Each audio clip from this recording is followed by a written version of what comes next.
नमस्कार मैत्रिणींनो, आज एक नाही अगदी सोप्या पद्धतीचा हलका फुलका असा नाश्ता पाहणार आहोत, तो म्हणजे पोहे। तर काहींच्या अगदी आपण भिजवताना चुकतं, लगदाच होतो किंवा कडकच होतात। तर काही टिप्स सांगणार आहे, पाहू शकताय अगदी आपले पोहे मोकळे मोकळे होणार आणि मऊ होणार। तर मी हे 6 माणसांसाठी पोहे घेतलेले आहेत। तर आता हे पोहे आहेत की नाही भिजवून घेत आहे। तर पाहू शकता अगदी थोडेसे हलक्या हाताने खालीवर करून आपण हे पोहे आहेत की नाही भिजवून घ्यायचे। हे पहा, थोडेसे पाणी टाकल्यानंतर थोडे मोकळे केले आणि भिजवून घेतले आहेत। हे पहा, भिजवल्याच्या नंतर हे पोहे असे साईडला ठेवून द्यायचे। तोपर्यंत आपण कांदा, टोमॅटो, मिरची आणि कोथिंबीर की नाही कट करून घेणार आहोत। पाहू शकता 2 कांदे, 1 टोमॅटो आणि तिखट तुमच्या आवडीनुसार कमी जास्त करू शकता। इथं मी 7 ते 8 हिरव्या मिरच्या घेतल्या आहेत।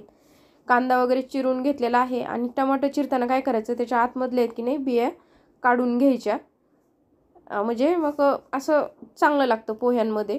तर पाहू शकता माझं कट करून झालेलं आहे। आपण की नाही आता हे पहा पोहे पण आहे ना असे थोडेसे मोकळे करून घ्यायचे।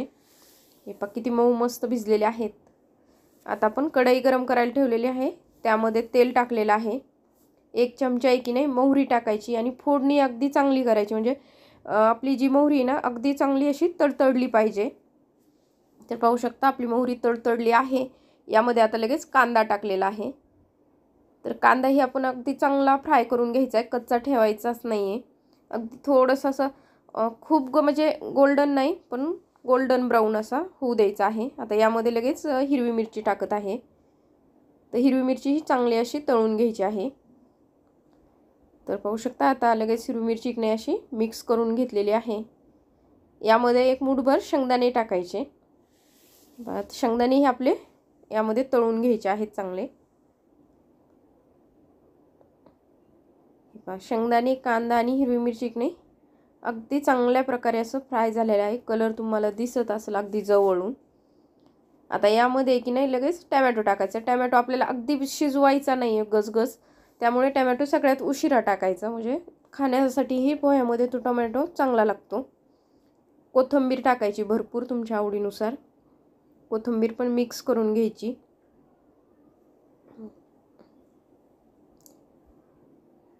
तर पाहू शकता मीठ टाकायचं आपण या फोडणीमध्येच मीठ टाकलं की सगळ्या पोह्यांना चांगलं मीठ लागतं आणि आपले पोहे आहेत की नाही टेस्टी लागतात। 1 चमचा हळद टाकलेली आहे।